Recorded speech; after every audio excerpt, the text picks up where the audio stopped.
안녕하십니까. 오늘 강의를 맡게 된 강사 이름 소개드리겠습니다. 저는 임수현이라고 합니다. 반갑습니다. 자, 오늘 강의하게 될 제목 한번 보겠습니다. 전달력 높은 강의 계획법. 여기서 키워드가 뭔지 딱 보이십니까? 첫 번째 전달력, 그리고 강의 계획법. 이 두 가지를 메인으로 잡고선 오늘 수업을 진행해 보려고 합니다.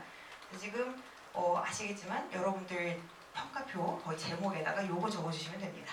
전달력 높은 강의 계획법 적어주시면 되고요. 자, 그러면 이제 수업 진행해 보도록 하겠습니다. 시작하기에 앞서서 우리 아시겠지만 저 오늘 처음 보시죠? 그리고 저도 여러분들 처음 봅니다. 따라서 이게 아이스 브레이킹이라 그래서 우리 서로를 좀 알아가는 과정은 있어야 될 것 같아요. 그래서 저에 대해서 한번 여러분들의 호기심을 최대한 끌어내보자 아이스 브레이킹 사업 가질 건데요. 중요한 게 있습니다. 저는 여러분들한테 저를 노출시킬 건데요. 여러분들이 저한테 노출을 시키기 위해선 적극적인 참여 좀 부탁드리도록 하겠습니다.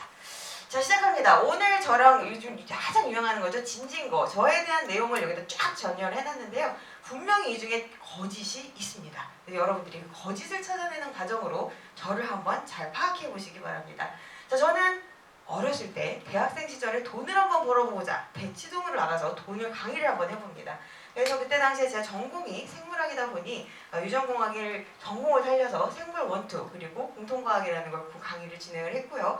그 다음에 살짝 영어를 잘합니다. 태어난 곳이 미국이다 보니 SAT라는 미국 수능이죠. 거기서 바이올로지라는 거를 강의를 했었습니다. 따라서 돈을 좀 많이 법니다. 그리고 난 다음에 또 유학을 갔다 오고 중간중간 하다 보니 영어도 또 잘하네. 그래서 영어 강의도 민병철학원이라는 곳에서 살짝 강의를 했었습니다. 자, 그러면서 돈을 막 벌다가 30대가 딱 되니까 잘못됐다. 나도 연애 생활도 좀 해야 될 것 같고 인간관계도 좀 키워야 될 것 같다.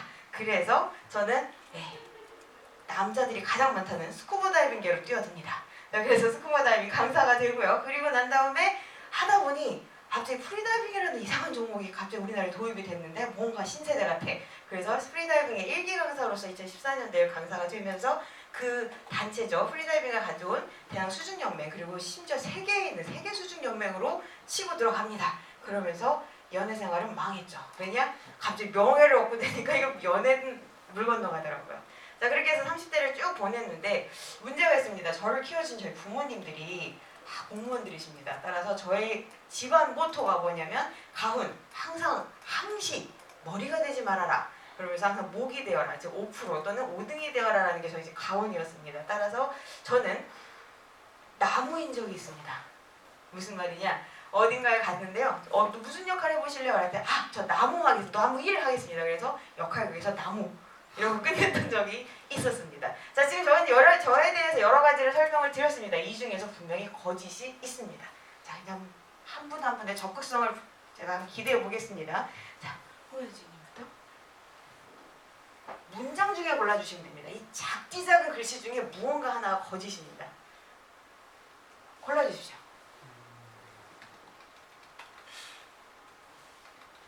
세계 선수권들 초빙 심판 초? 감사합니다. 자, 그다음 넘어가겠습니다. 다음 분. 대한수중협회 13대. 좋았습니다. 좋습니다. 자, 우리 강사님 한 분 넘어가겠습니다. 평가관님이시지만 강사님. 다 맞는 것 같은데. 그래서 잘 팔았죠.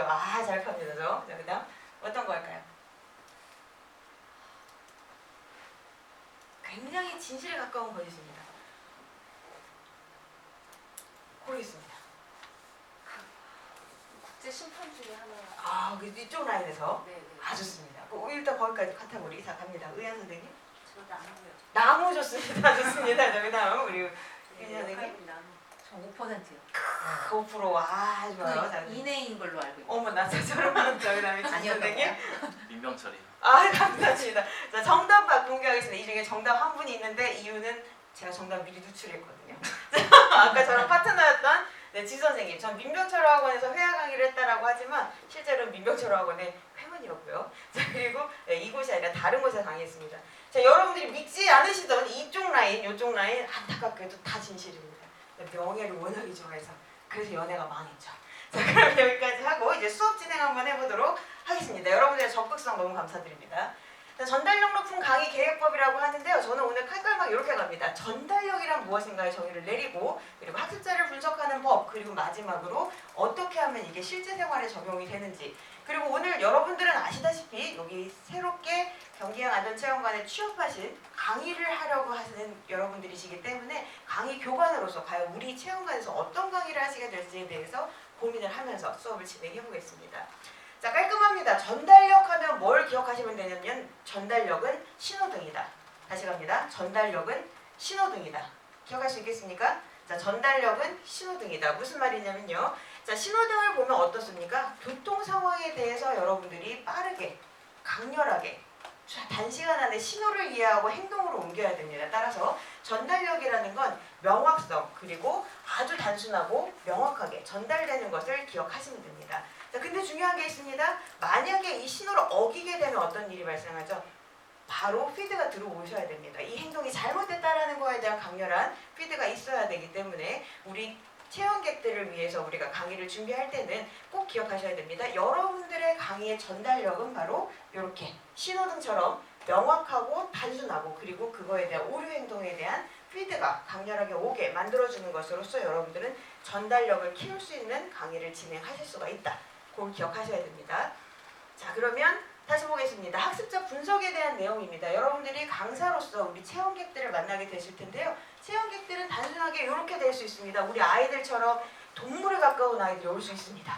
말이 잘 안 통하는 아이들이 올 수도 있고요. 미취학 아동들이 올 수도 있습니다. 그런데 그 아이들에게도 우리 신호등 같은 전달력을 전하기 위해서는 그들에 대한 의사소통 방식을 분명히 하셔야 됩니다. 너무 어려운 단어 쓰시면 안 되고요. 말을 길게 하셔도 안 되고요. 그들이 알아들을 수 있는 단순 명료한 명령어 그리고 합동된 훈련을 통하여 박수 3번 시작 딴딴딴 이런 식으로 간단한 언어를 전달할 수 있는 방법을 전달하셔야 됩니다. 근데 중요한 게 있습니다. 이 아이들이 우리의 말을 왜 따라야 되는데요? 그죠? 따라서 그 친구들이 뭘 원하는가에 대한 분석을 하셔야 됩니다. 만약에 성인들이라고 한다 치더라도요. 성인들이 진짜 원하는 게 선물일까요? 아니면 그들에 대한 인정하는 언어일까요? 라고 분석을 하시고 그것들을 완벽하게 분석하신다면 여러분들의 목표인 학습 효과 극대화까지 전달할 수 있는 그 전달력을 키울 수 있는 명 강사들이 되실 수 있을 거라고 믿어보겠습니다. 자, 이 내용들을 다 알겠으면 우리 한번 내려가 보겠습니다. 자, 그림 보이시죠? 이 영화가 뭐였는지 기억나십니까? 아이들이 있으시면 다 아실 것 같은 느낌도 살짝 있습니다. 요거 원래 미성년은 볼 수 없는 영화죠. 자, 요거 영화 뭐였을까요? 그러니까 곡성이었습니다. 공포 영화였죠. 그런데 중요한 거 무엇이 중요한디? 자, 다시 한번 우리가 아이들을 만났을 때 혹은 체험객을 만났을 때 우리한테 진짜 중요한 게 뭐냐면요. 이 강의를 우리 체험관에서 배우고 난 다음에 이들이 가서 수능 시험 볼 거 아닙니다. 올림픽 나갈 거 아닙니다. 그들이 여기 와서 배우고자 하는 것이 무엇이 중요한디? 우리가 열심히 떠든다고 한들 이들한테 중요한 게 뭔지 절대 잊지 말으셔야 됩니다. 내가 명강사다, 말을 많이 한다, 절대 그게 원하는 게 아닐 겁니다. 무슨 말이냐면 체험객들이 원하는 건 바로 만족감 그리고 그 수업 안에 몰입할 수 있는 그 몰입감 이 두 가지가 체험객이 원하는 진정한 목표라는 거 절대 잊지 마시고요. 이들이 원하는 만족감과 몰입감을 위한 전달력은 과연 무엇일까에 대한 고민을 많이 하는 강사가 되셔야 됩니다. 제가 제안드리는 방식입니다. 여러분들이 여러 가지 교수법을 알고선 여기 취업하신 걸로 알고 있습니다. 그러나 제일 중요한 건 질문식 학습법이라고 이야기합니다. 저희가 혹시 순간순간 착각할 수 있습니다. 내가 명강사니, 내가 대단한 강사이니 내가 하는 대로 너희는 다 들어라 라면서 말이 길어질 수도 있고요. 여러 가지가 늘어날 수 있으나 중요한 건 아이들 혹은 참여자들이 바로바로 들어올 수 있도록 그들의 적극성을 이끌어내는 이렇게 질문식 학습법으로 진행할 수 있도록 해주시고요. 그리고 분명히 어른들 대상으로 하는데도 막 굉장히 난해한 MZ식 표현을 쓴다거나 아니면 꼬마애들을 대상으로 하는데 굉장히 어려운 단어들을 질문을 하는 그런 적절한 난이도를 맞춰줄 수 있는 강의 방식으로 여러분들의 전달력을 키우는 강의를 하셔야 되겠습니다.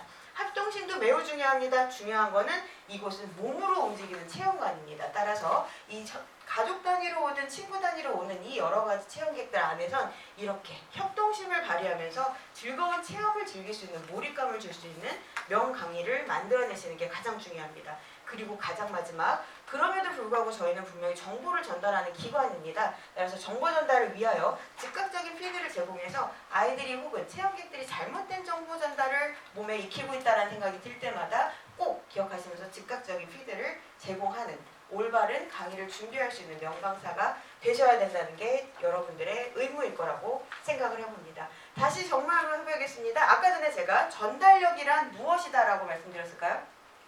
신호. 정답. 다시 우리 전달력이란 신호등이다. 전달력이란 신호등이다. 절대 잊지 마시고 여러분들도 우리 체험계에서 여러분들의 정답 정확한 전달력을 강의하는 명강사가 되시기를 바라겠습니다. 자, 마치겠습니다.